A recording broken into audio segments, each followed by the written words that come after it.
my education by auditioning. I got into Yale. I got into NYU.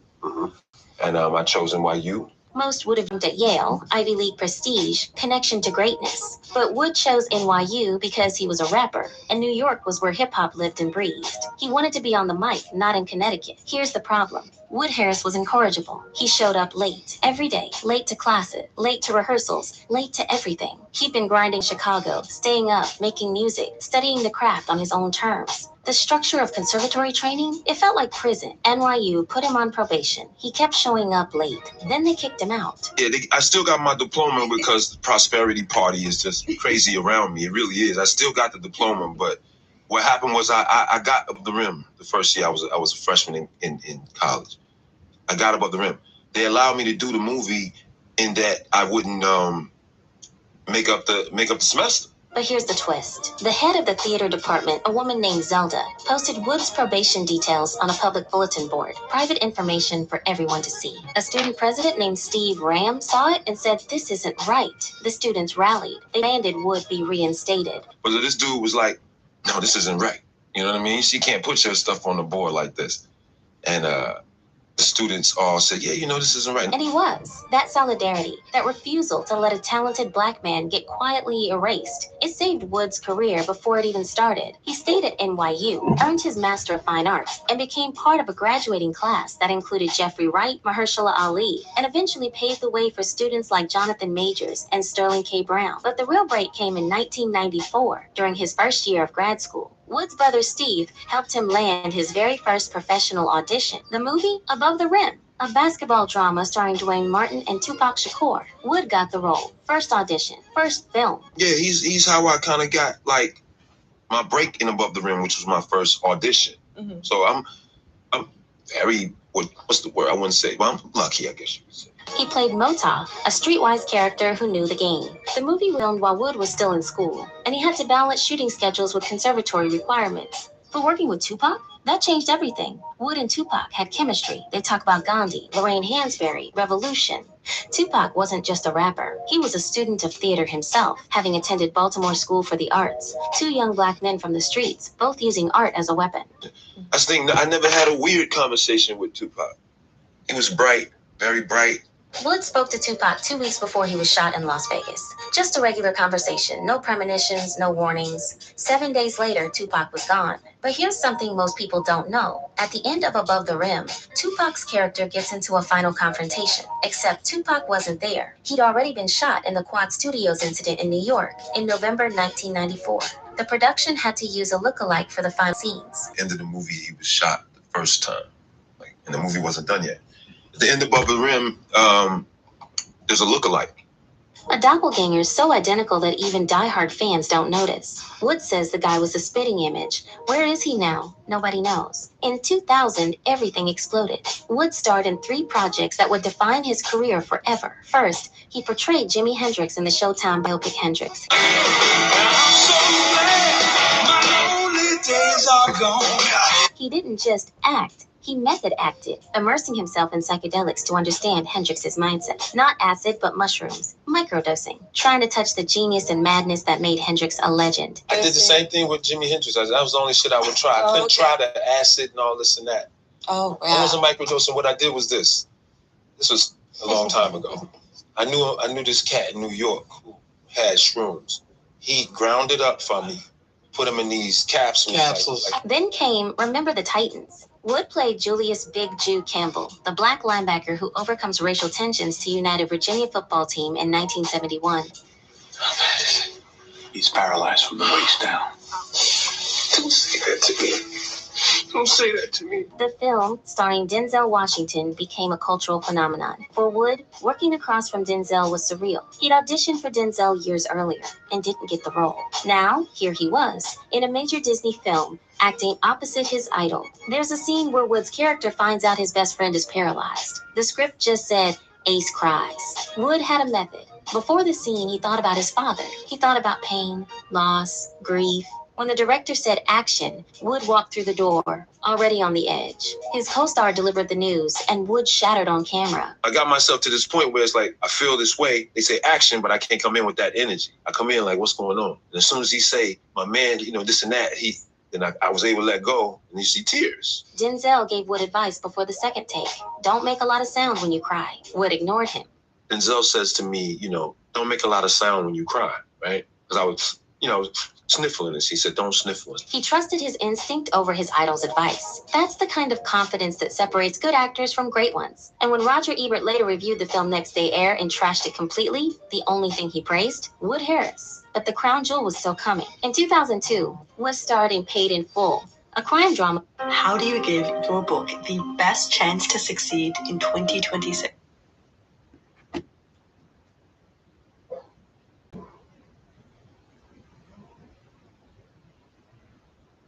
In the 1980s. Hold on 1 second, man.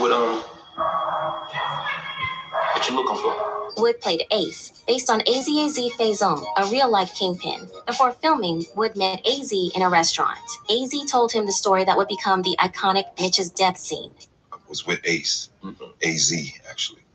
Like the whole time. He was instrumental in me getting that role in Paid in Full. He was kind of the last step. Flew me out here from LA.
All eyes on me.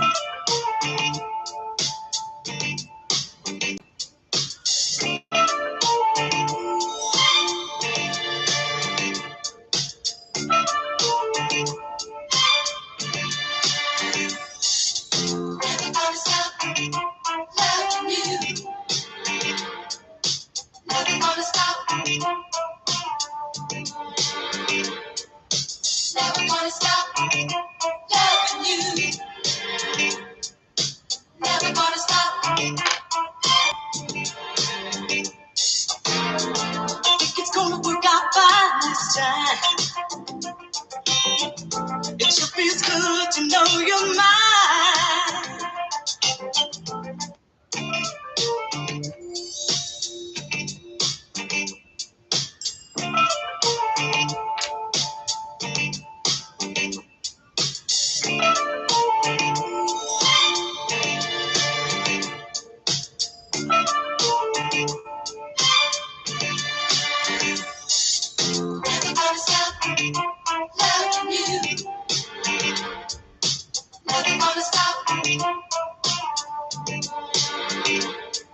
gonna stop loving you.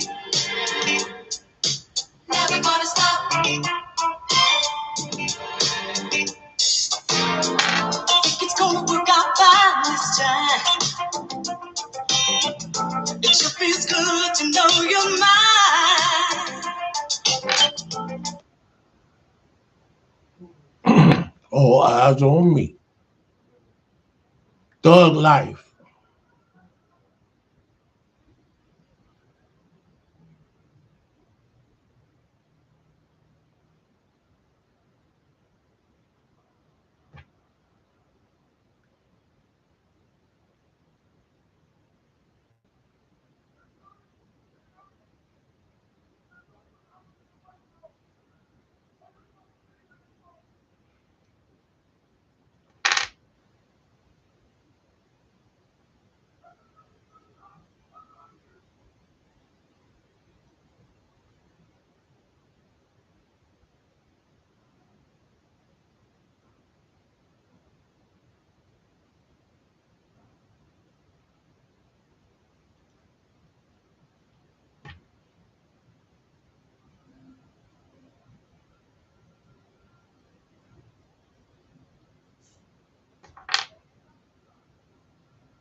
I know I won't be finished. This year I'm doing nothing that a whole little different. Everything that I own right now, I got it out the trenches. Even if I don't go home right now, I'll go home when I finish. Even if I make a meal on trap, I know I won't be finished. Put my heart in the shit, I'll never leave my home. Real clean church, baby, put that on my headstone. Really ride for this shit, know some niggas that really die for this shit. Rockin' ice everywhere, I'm about to start blind and shit. Glock 23 with a flash, got it in my dip. Nigga reach for game change, he get shot and he gon' twist. When it's something bad, nigga, you can't copy my drip.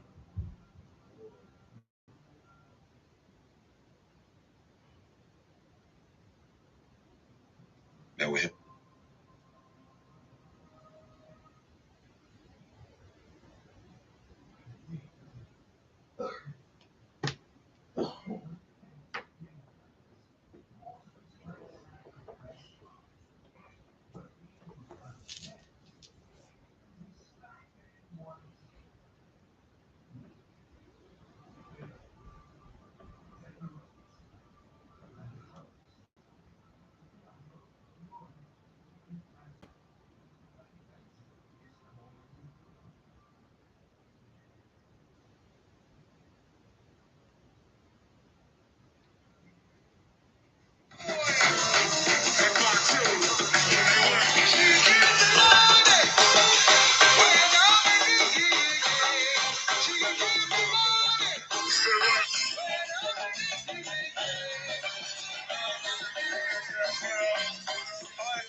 Live from the porch with Newt. Free my nigga movie.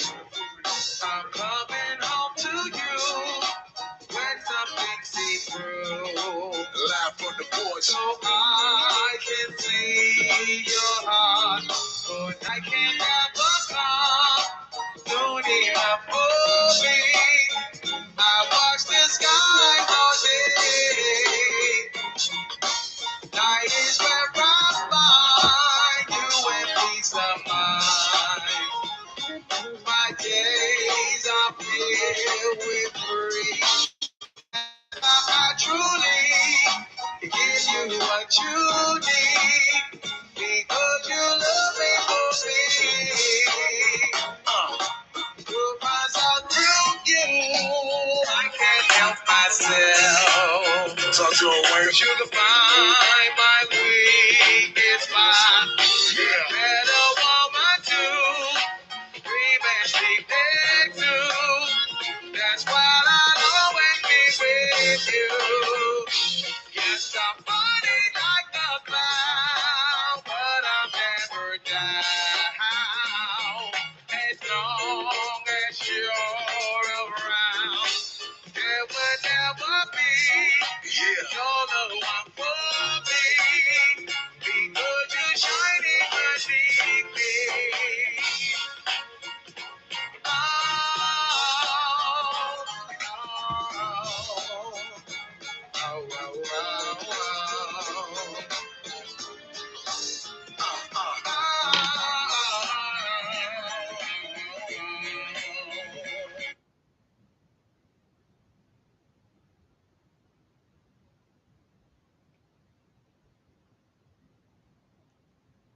That's why Aspen Dental.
Never gonna stop, never gonna stop,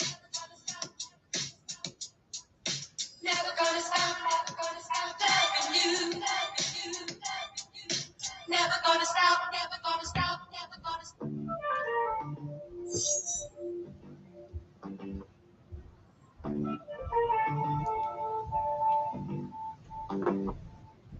Never gonna stop, never gonna stop loving you.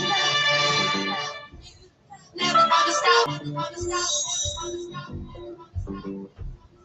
never gonna stop, never gonna stop loving you.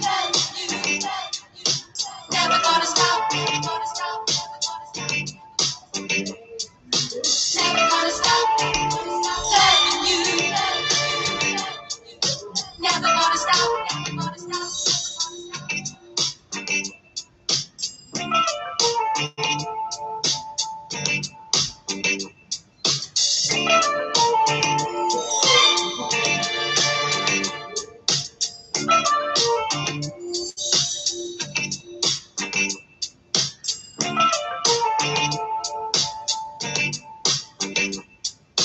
Loving you, I won't stop. Loving you, I won't stop. Loving you, I won't stop now. Stop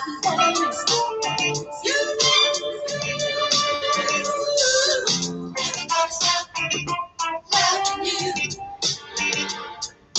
Never gonna stop loving you. Never gonna stop.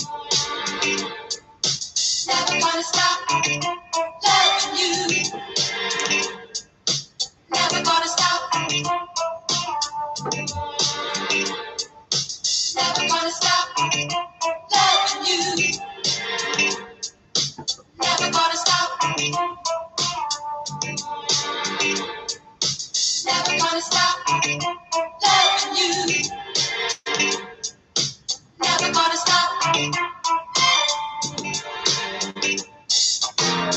Think it's gonna work out fine this time. It sure feels good to know you're mine. Now we got it back like it used to be. I want you to always be a part of me. And no, I'm never gonna stop. Never gonna stop. Oh, stop loving you. If you don't want me to, no, I'm never gonna stop. Never gonna stop. Stop loving you. No matter what you do, baby, this could be the last time that we fall in love again. Oh, and I just can't believe the love I'm in. No, I'm never gonna stop. Never gonna stop. Can't stop loving you. Stop loving.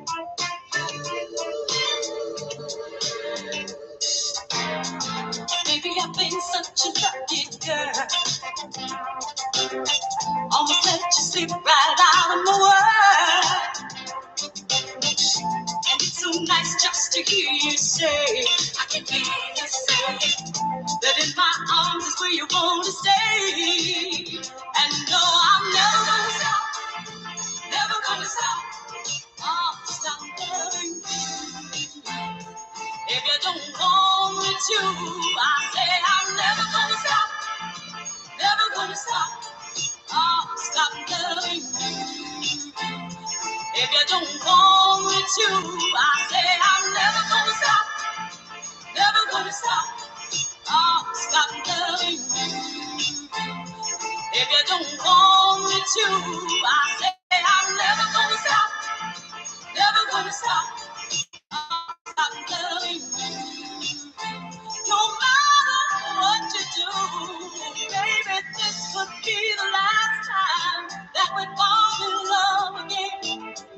And I just can't believe the spell I'm in. No, I'm never gonna stop, never gonna stop.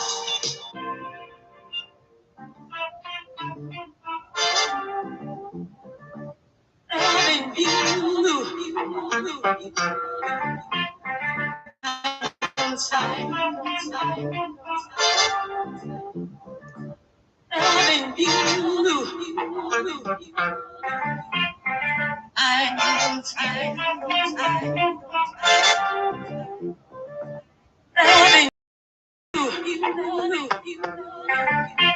I don't stop now. Stop loving you. I ain't gonna stop loving you. I ain't gonna stop loving you. I ain't gonna stop now.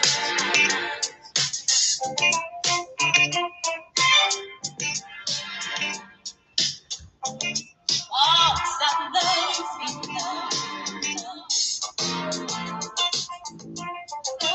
you. I ain't gonna stop loving you. I ain't gonna stop.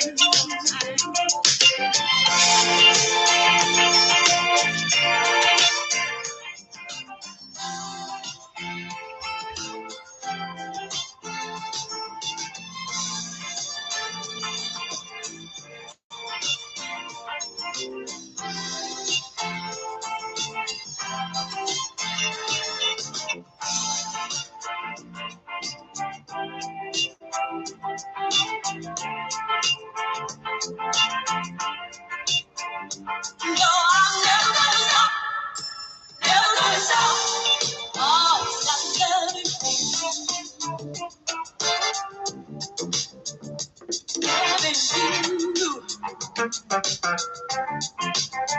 I ain't gonna stop loving you.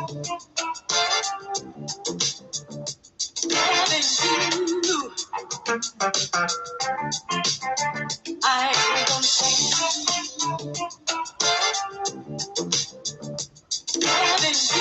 you. I ain't gonna stop now. Stop loving you. Never gonna, never gonna, never gonna, never gonna, never gonna stop. No, I'm never gonna stop, never gonna stop, never gonna stop. Oh, stop loving you. If you don't want me to, I said I'm never gonna stop, never gonna stop. No matter what we do,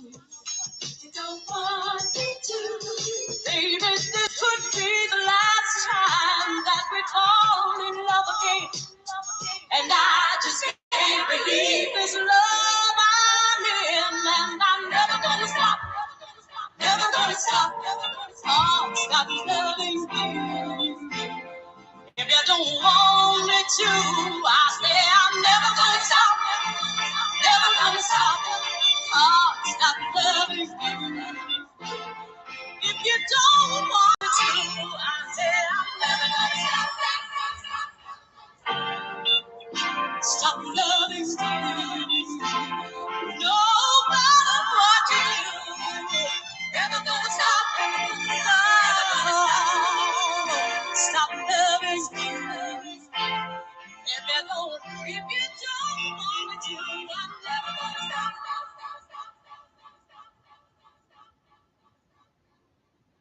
Linda Crawford, Tupac sampled that song for All Eyes on Me, and then Nas followed up. And he made Street Dreamers. You know what I'm saying? So yeah.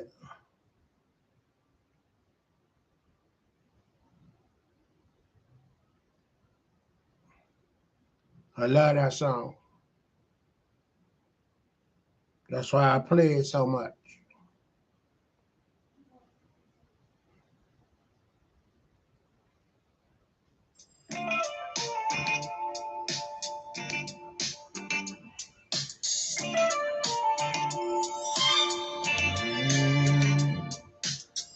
I'm gonna give her flowers. She didn't make it to the big time. So we giving her flowers. Never gonna stop. Never gonna stop loving you. Never gonna stop. Think it's gonna work out fine this time. It sure feels good to know you're mine. Now we got it back like it used to be. I want you to always be a part of me. And no, I'm never gonna stop. Never gonna stop.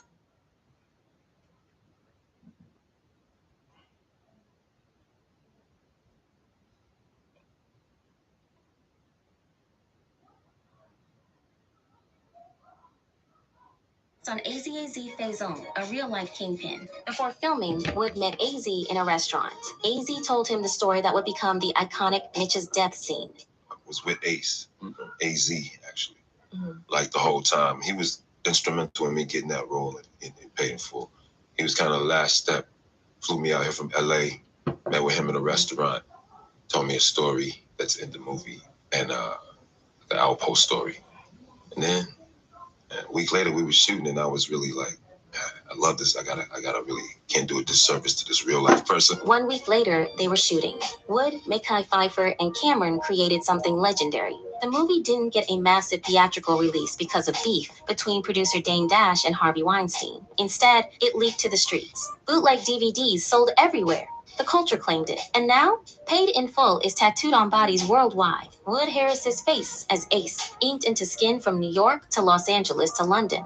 They're tattooing Ace on them, or, Avon, different characters, big tats too. One scene required Cameron to rough up a guy who disrespected him. The script said Cameron should punch him. Cameron didn't hold back. He snatched the actor out of the car, slammed him on the pavement, and really stole on him. The actor's lip was busted. The whole crew was shook. You want to count the hoes now?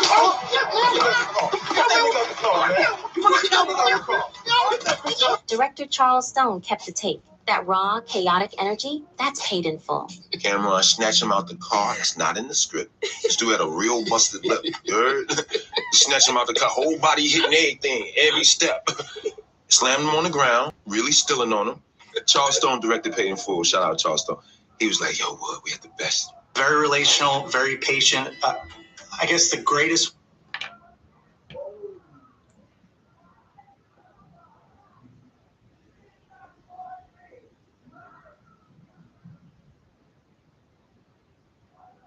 Chaotic energy, that's Paid in Full. Cameron snatched him out the car. That's not in the script.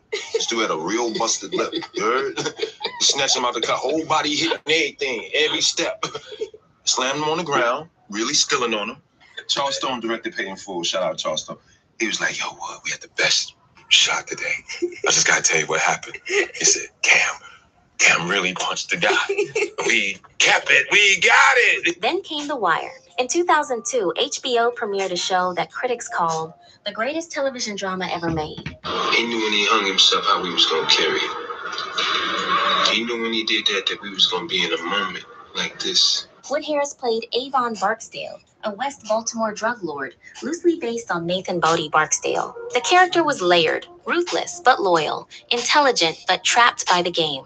The Wire didn't explode immediately. Weekly, it pulled about 10 million viewers, nothing compared to The Sopranos. But over time, word spread. The show became required viewing at Yale, Harvard, and law schools across America. Sociologists studied it, educators used it to explain systemic failure. Wood's performance as Avon was magnetic. The famous scene where he's in a car, waving at someone, has become one of the most used gifs in internet history. And that finger wave, pure improvisation. That is not in the script, obviously. Like, you know, they're just driving by me, and when I see him, I'm like, yeah.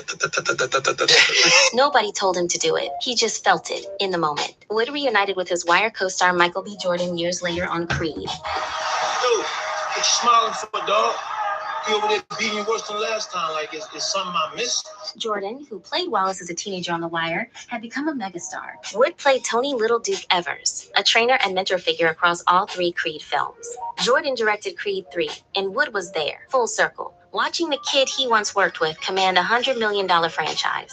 But Wood's career isn't just about the big roles. He starred in Ant-Man, Blade Runner 2049, Dread, Next Day Air, Winning Time, and Shooting Stars. The thing to do is just to ask for it. I mean, that's all I do anyway. Put money in your f***ing pocket and make sure you don't stray away from the nest. He's played everyone from Spencer Haywood to Coach Drew Joyce 2 in LeBron James's origin story. Recently, Wood exploded again with Forever, a Netflix series that premiered in May 2025, where he plays Eric Edwards, a father navigating his son's first love. The role went #1 on Netflix, and suddenly TikTok crowned Wood Harris America's dad. No violence, no drugs, just a Black father being present, wise, and real. The culture needed it, and Wood delivered. In every way, in a sense, like just where I'm at, you know what I'm saying? Just mentally, physically, spiritually, it's just kind of where I'm at in terms of, there's a lot going on. And if we don't start to be formulaic about fixing All right, we are in Black History Month, so, you know, I can't let y'all go without no Black History going on. You know what I'm saying?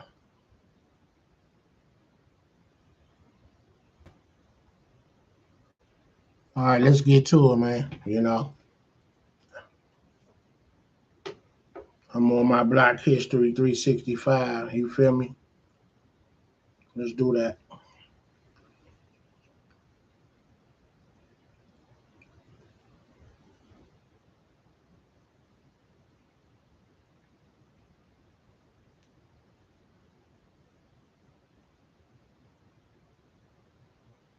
What y'all know about Lola Falana? Tell me this woman isn't stunning. Lola Falana is a living legend who is now 83 years old. At one point in the 1970s, not only was Lola Falana headlining Vegas, she was the highest paid female performer. Do you know how much this woman was making? $100,000 a week, which in today's money is over $520K. Cha-ching, cha-ching, cha-ching. Lola wasn't just famous. This woman was a phenomenon. She was born on September 11th, 1942 in Camden, New Jersey. She is a Virgo. She started dancing when she was 3. She was singing at the church when she was 5 or 6. When she was 16, she was opening for Dinah Washington. She's working in a chorus line in Atlantic City when Sammy Davis Jr. discovers her. Sammy is successful. You know the Rat Pack. He is 17 years older than her, and he begins to mentor her. He gives her a featured role in his Broadway show. He signs her to a record deal. He also puts her in one of his movies. I should add that Sammy was married to Swedish actress May Britt, which caused a huge commotion. And Sammy was sticking his swizzle stick into Lola's honeypot. I could have sworn I made a video about Sammy Davis Jr., but I can't find it. There is a buzz around Lola. She ends up moving to Italy to star in a few Italian films. She appears on television shows. She becomes fluent in Italian, and then she is an international sensation. For some reason, Sammy let it be known that Lola was splitting his banana from time to time, so he ends up getting divorced. She comes back to the States and she realizes that she needs to separate herself not only intimately but career-wise from Sammy, but they remain great friends. About a year later, she marries Butch Tavares from the group Tavares, and that marriage lasted about 5 years. Hollywood loves Lola. She is modeling, she's singing, she's in films, countless television shows. She is nominated for a Golden Globe for Best New Star and for a Tony. With the host Sammy, she ends up getting her show in Vegas, and everything is going really well. She's super successful. There is a story that in 1983, Lola was in Atlantic City performing, and she was gambling, where she won a minority stake of the New York Mets. According to lore, just 5 years later, she sold her stake in the Mets for $14 million, which in today's money is just under $38 million. Is this true? I'm not sure. What we do know is that a year before, she had been diagnosed with multiple sclerosis. She woke up one day, her left side was paralyzed. She had impaired vision, hearing, slurred speech, and it took her about a year and a half to recover. During this time, she experienced a personal transformation and she converted to Roman Catholicism. She did continue to perform here and there, but eventually she walked away from show business, turned towards her Catholic faith. She was a baddie, and whatever Lola wants, Lola gets. Her name was Lola, and yes, she was a showgirl. Tell me this woman isn't stunning. Lola Falana is a living legend who is now 83 That's Lola years Falana. old. At one point in the 1970s, not only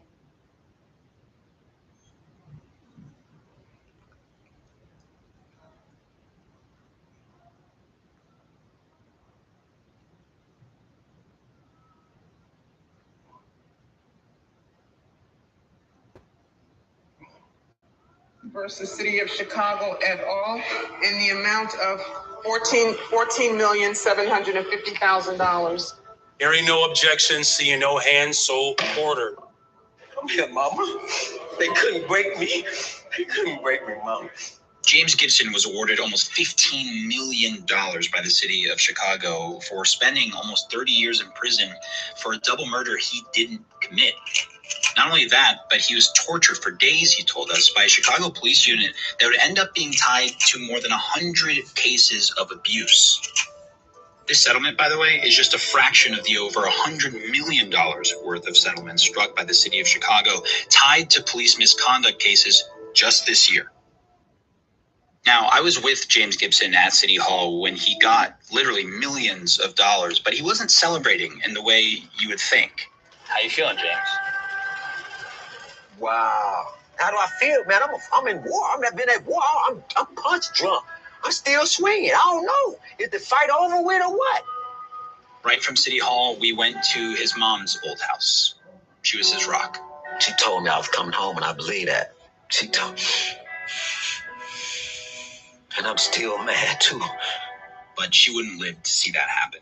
She died a little more than a decade into his sentence.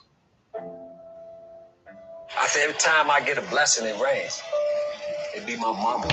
And even with this latest blessing, almost $15 million, the money can't replace time. I feel bittersweet, man. I'm a warrior, man. I've been fighting all my life.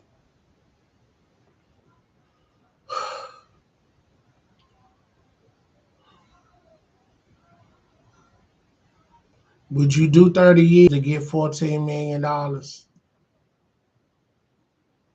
Is that worth it to you?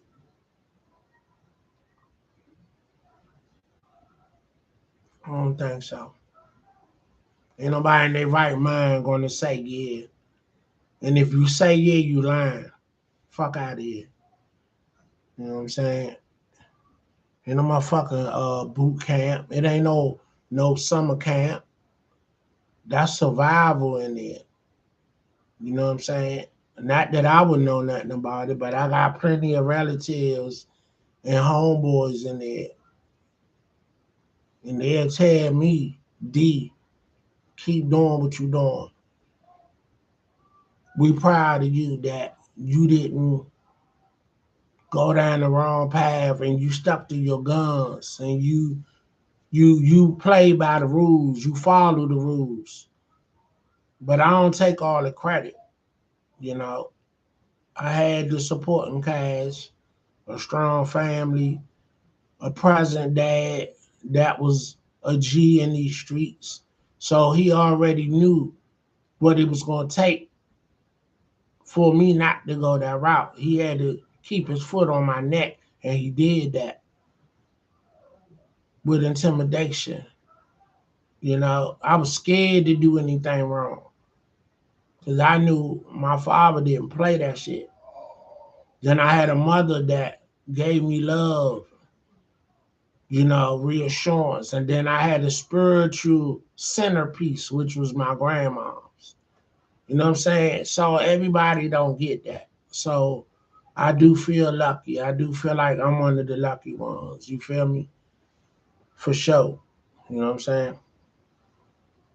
Let's go. Keep it moving. This is a good live tonight. You know what I'm saying?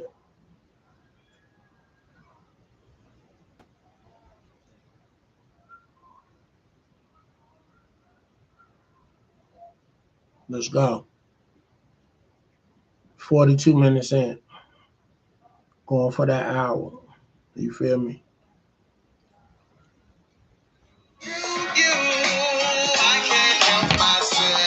Yeah, yeah. Backyard bang, let's go. One neutral front porch, let's go.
Yeah.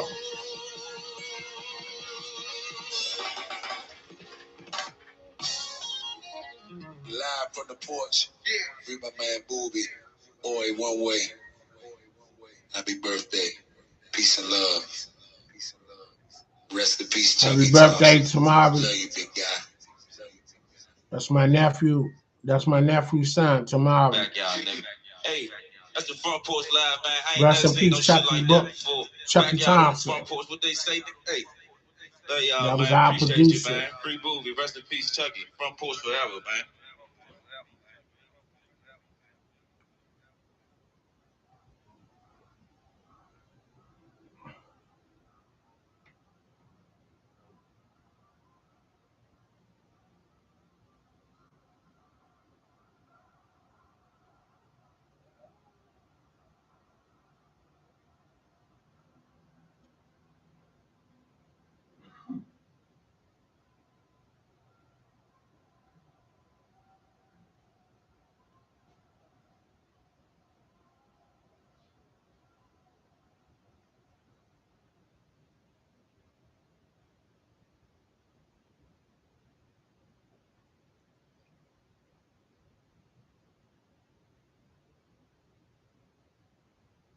Try to find a picture of my nephew's son. It's his birthday. It was actually yesterday.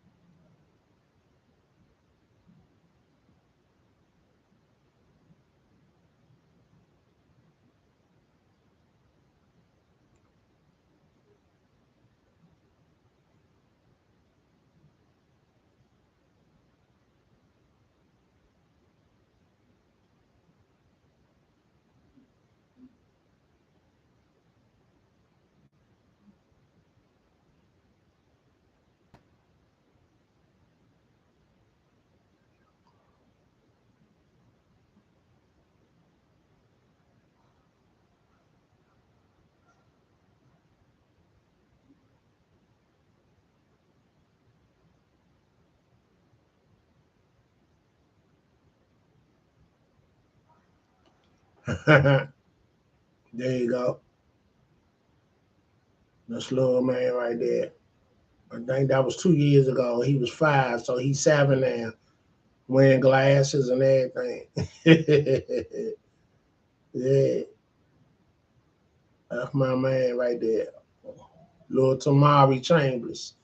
We got a new edition coming too. My nephew Tay.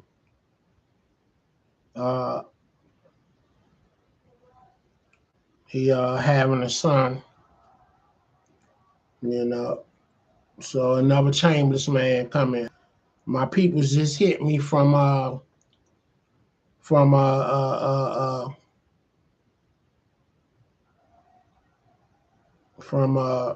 Seattle, Washington.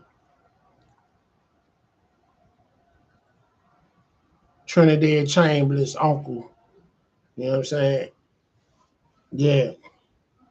The quarterback for Ole Miss. That's fam right there. Let me hit him up while we online.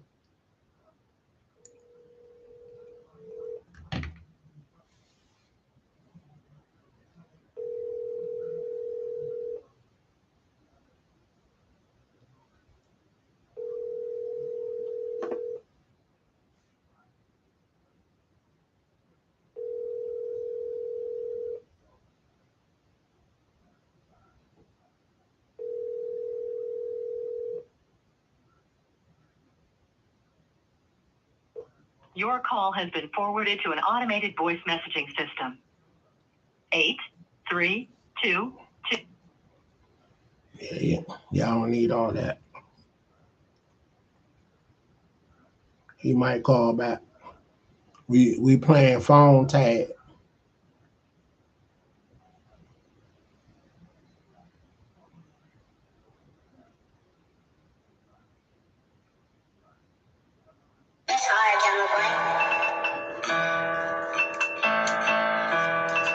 Bags for the low. Haven't said get with me. Nah, for real though.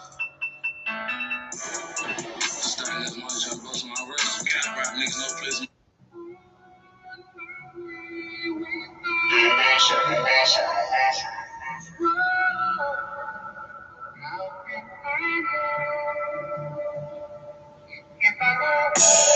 I lost some niggas to the streets. One day we gon' finally meet.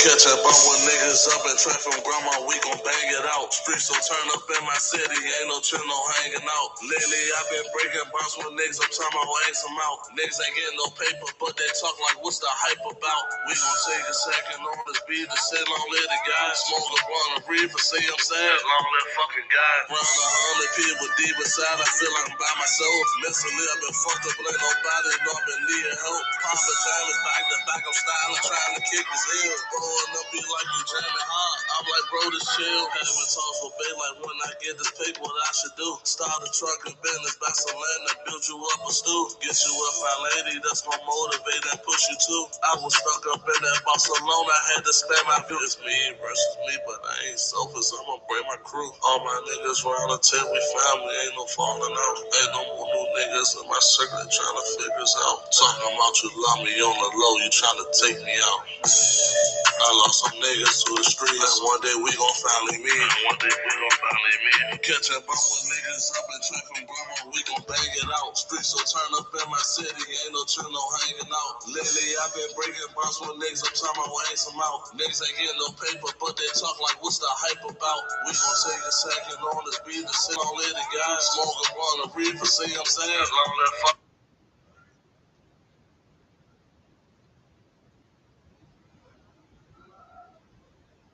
Mary J. Blige has. This is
All eyes on me.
I'd like to return to the classics.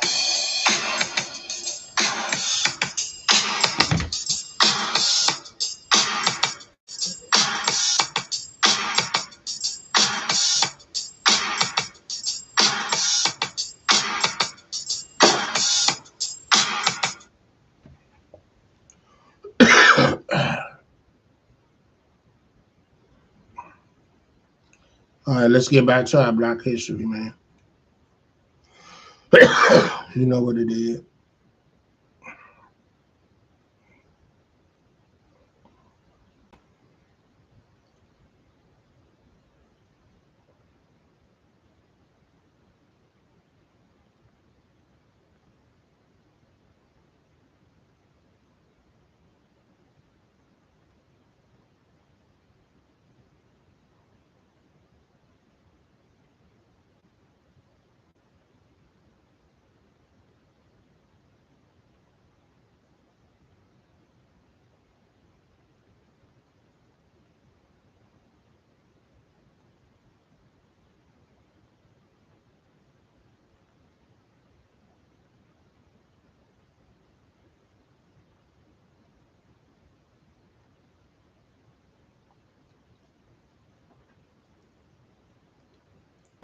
I just called my cousin over in Seattle, Washington, you know, and you know what I'm saying,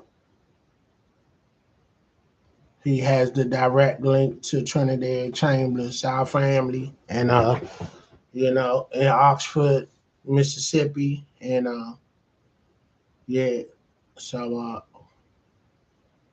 you know what I'm saying. So that's cuz, you know, doing his thing, him and his wife, you know what I'm saying? You know, so the Chambliss clan, Team Chambliss champions, we doing what we do. Rest in peace to uh, Jesse Jackson, who I met back in the day when I was in the youth program of Marionberry, and his chant was "Up with Hope, Down with Dope." And you know, this was in the '80s, in the middle of the crack era, and you know, he had his he had his organization pushing strong, and he came to DC, and he came to our summer job location, which was Fletcher Johnson Middle School, and that's the school that bumped me from my 2 championships.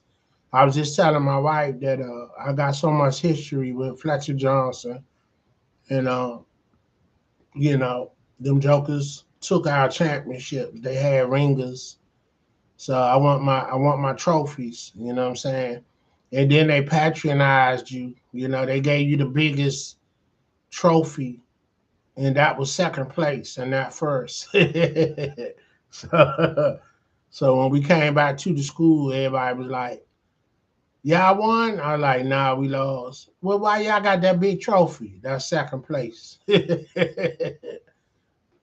try try to fuck with you and patronize you. You know, it was a big trophy though. And it for real psychologically made you feel better. You know, but they robbed us. You know, it's cool though. It's cool. I'm gonna buy my own trophy. What if I told you that? All right, let's get into some more Black history, man. You know what I'm saying?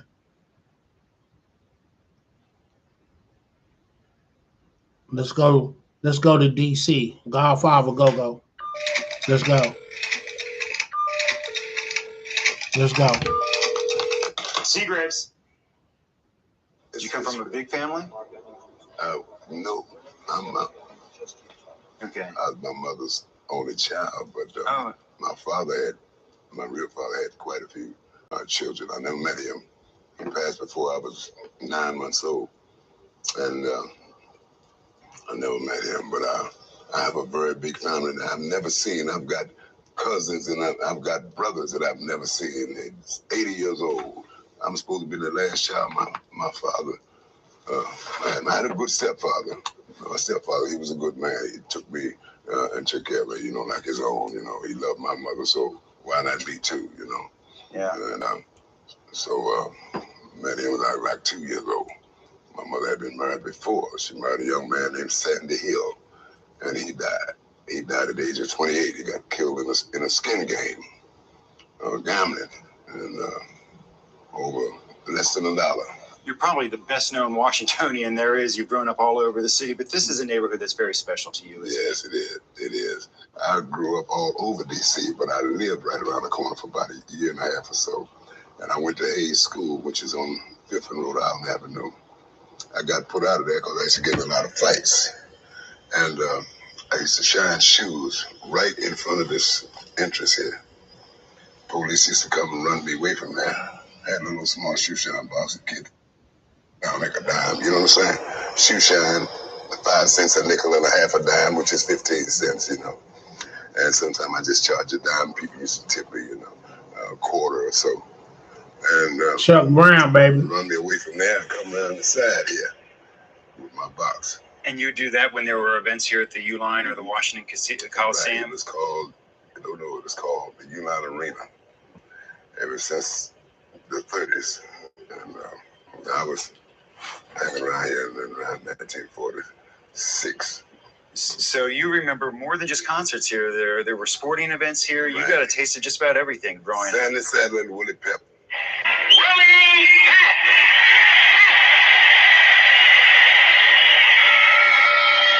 The featherweight champion of the world, Sandy Sadler. 15 rounds for the featherweight championship of the world.